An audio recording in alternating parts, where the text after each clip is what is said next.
Good evening. I'm Chef Jim and I'm going to show you how to use a chimney. So I'm getting ready to have dinner. We're going to have some pork chops tonight that I have in the kitchen brining away. And so the first thing I need to do is get my grill ready. So the ash trap I emptied the other day, and this is kind of the remains of the old fire that I have that was left from the other night. So I always will shut down the grill at night after I'm finished cooking, and I close all the vents to smother everything, and it puts it out. And then I use the remains of the last fire as part of the new fire. So I don't ever waste anything. Really, everything burns and it goes to ash and it goes into our ash container. And it gets collected and dumped out, well, in summer, once a week or so. So anyway, so we're going to build a fire. Here is my, my Weber, and there are other ones you can get, no-name ones, I'm sure, at Walmart and other places, but I found this Weber one lasts at least 3 seasons. Some of the cheaper ones that you get somewhere else, they are a little bit thinner and lighter, and they just don't last as long. They do the job just fine, and if you're okay with replacing them every season, that's fine, but they do burn out. So I'm going to use paper, and I have found over the years kind of this magic formula for the paper. If you have a newspaper, it's 3 pages, no more. And if it's a grocery bag, it can be a small bag like this one is, or it can be half of a regular size grocery bag. And I'm specific about these amounts because if you put too much paper in there or too much fuel, there's not enough oxygen in there and it never really gets going. It just smolders and it smokes and it doesn't really get the fire going. There has to be enough paper in there to have a good fire, but you still have to have space in there for enough air, and when it starts to updraft and it pulls the air in from the bottom, the air can mix in with the paper, then you have a good fire. So anyway, it's half of a regular grocery bag or a small bag like this. Now, you can't just do that, again, because you're not getting air in there and the air can't circulate. So we have to tear it apart. Take the bag. I know this is noisy, I'm sorry. Crumble it.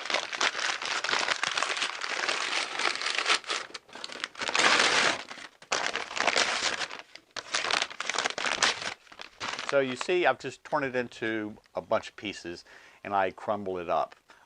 That was very loud on the microphone, so I probably took it out edit-wise to not drive everybody crazy, but that's what I'm doing, just tearing it up and crumpling it up so we get some air and it burns well.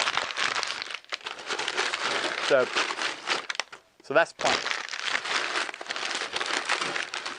So that's one small bag in there. So now just turn it back over. And I need somewhere down in here to put it. So I have some space right here. I'm just going to move this over. And I'm going to take the remains of my old fire and it's going to go in there first. Now, I just use my hands. I go in there and I move it. I make sure that I have my lighter out of my pocket so that when my hands are all covered in soot, I'm not reaching in my pocket or anything. So I just use my hands and then I'll go inside and wash my hands. Alternately, you can use tongs, but I just, especially with the remains of the old fire, it wants to crumble and fall apart. So it's easier, I think, just to use your hands. And you can actually even, see, I put the big pieces in. And you can leave some of the old fire there, the old coals, so that when the new coals are lit, you just dump them on top of those, and then they'll catch, and they'll be part of the new fire too. So now we have our charcoal. So I explained in another video about the different types of fuel that we have for a grill like this. And this is my favorite. This is a lump charcoal. I get this at Safeway, so it's easy to get. I've also seen it at Ace Hardware and other places. So it's a common brand. It's a very inconsistent charcoal. And what I mean by that is inside of this bag, you have pieces that are this big, and you have pieces that are this big. they're just all kinds of random sizes. And I like that. I've learned to work with it over the years. So a big piece like this, I'll put it up against the wall inside of the grill, and I snug my fire up against it, and it kind of acts as, you know, a buffer for the fire, and it burns very slowly, and it keeps a nice even heat going in my grill. So I'm going to just dump some of this in.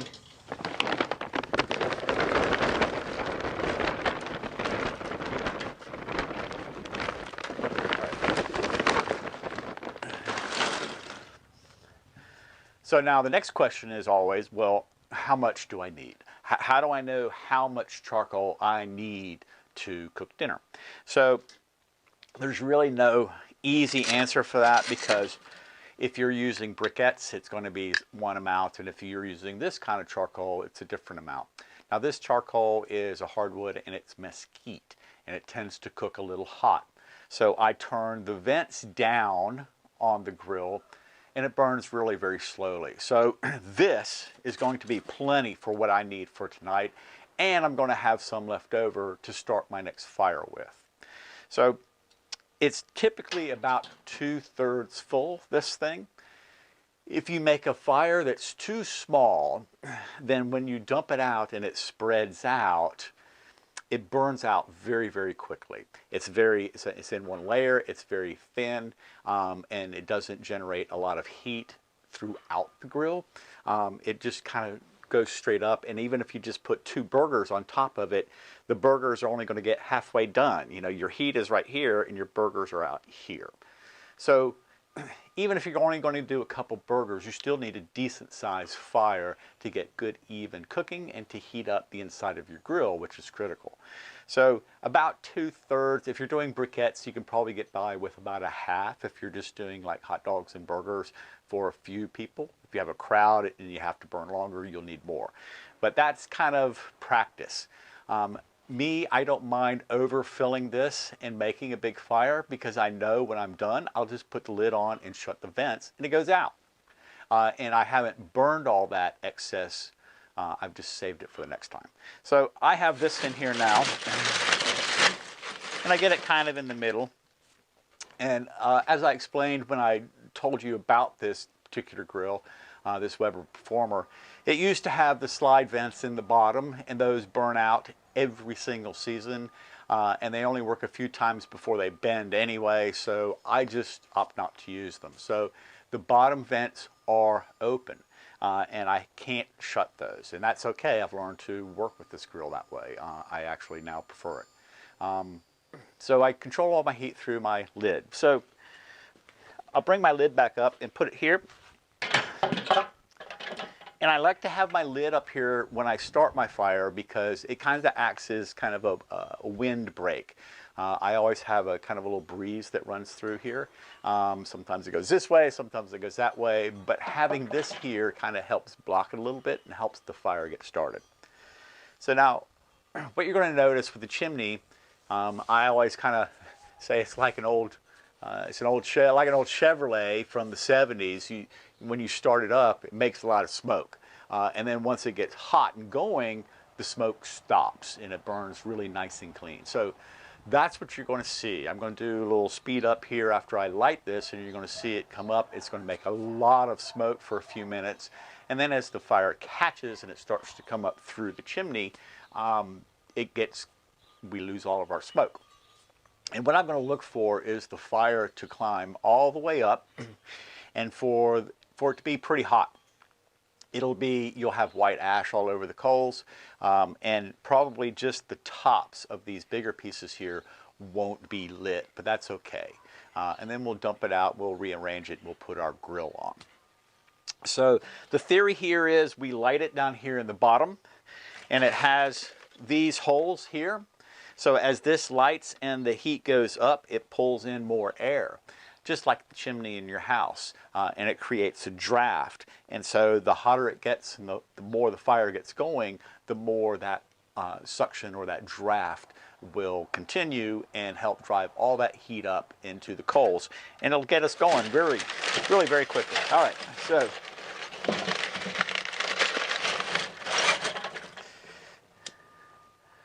I'm just going to do this.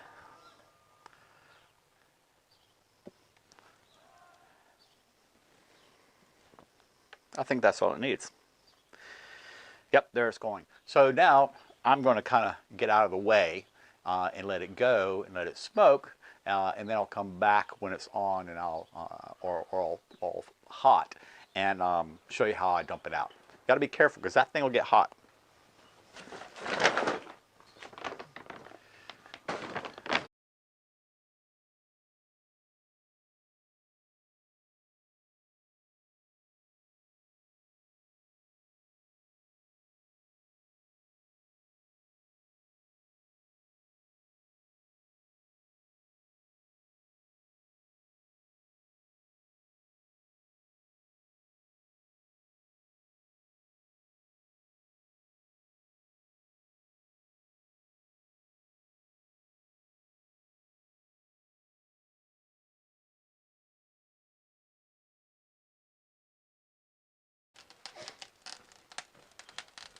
All right, our grill's doing pretty good.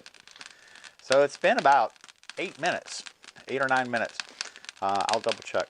And you see the flames are coming up. You can see lots of sparks. By the way, mesquite is prone to do that, spark like that. So once it gets settled down and everything is ash all the way around the pieces of wood, it doesn't do that. Also, something you should know about mesquite in particular, and this one is particularly lively, it can pop. And when it pops, it'll send a huge shower of these sparks just all over.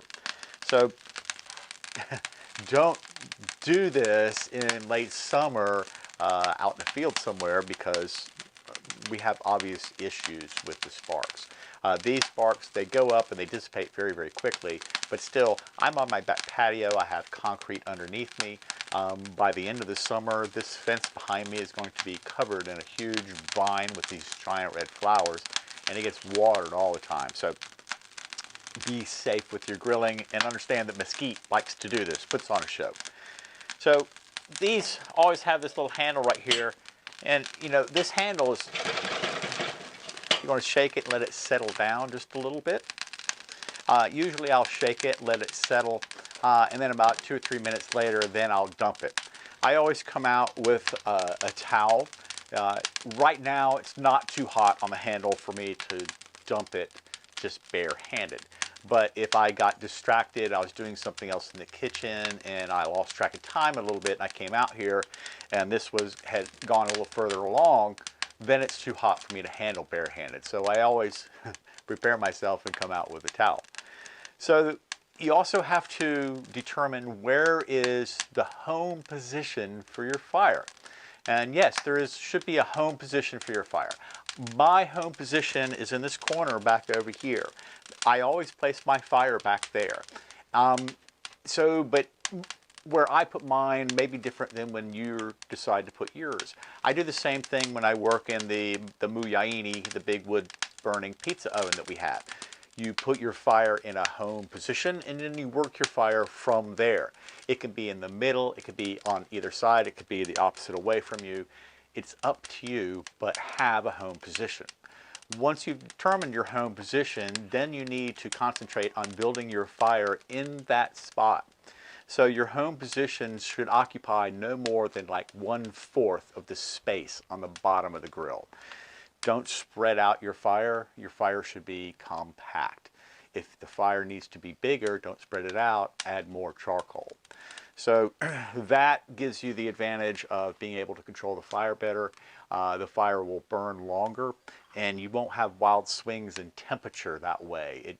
It's easier to control your temperature and how long it cooks by keeping a nice tight fire. And the other thing about placing my home fire against that wall is, I've shown you before, this grill has these hinged sides, and I can lift it up and I can add if I need to. If I'm doing a long cook time, like a pork shoulder or something like that, I can open the lid, I can lift up that part of the grill, and I can add charcoal as needed without disturbing the whole thing. So this is ready, and I'm going to go ahead and, I'm going to use the towel because this is a little hot. We'll dump it. It's all out. And then put it somewhere safe to cool, away from where the cat or the dog or anybody's going to be snooping. Nobody's out here, so I'll put it on my concrete, away from anything else. So it kind of spread out a little bit when I poured it. So I'll put it back compact. I'll lean it kind of up against that big piece I showed you earlier. And now what I'm going to do is I'm going to shut the lid. Make sure this is open, or you're going to come back out to check your fire. Your fire is going to be out.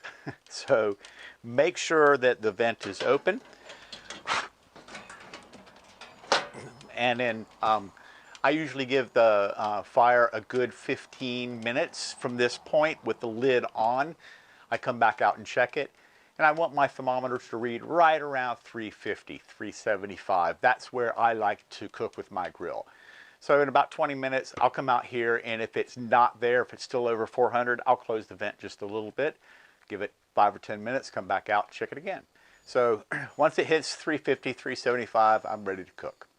So I hope you will try to go out and get a chimney now and throw away all the lighter fluid. That stuff's nasty. And oh, those self-lighting briquettes, don't even get me started on those things. Those things, they have an ingredient list. They're briquettes, and they have an ingredient list. So avoid those. But anyway, thanks for watching. I'm Chef Jim, and happy barbecuing.